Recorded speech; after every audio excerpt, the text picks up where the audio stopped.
அவன் கப்பிள்ஸோட உட்காந்து கடலை போட்டுட்டு இருக்கிறான்.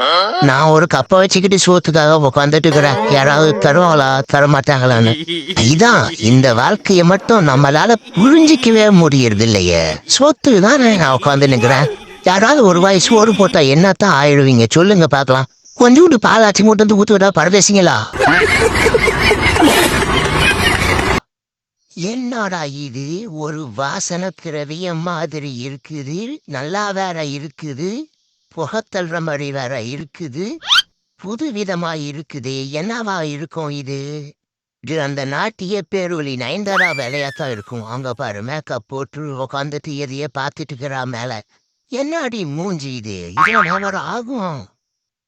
நம்ம முன்னாடி இந்த நயன்தாரா, திரிசா, கீர்த்தி சுரேஷ், சமந்தா, கிராஸ்மிகா மந்தானா இவங்க எல்லாம் கால் தூசுக்கு சமம்.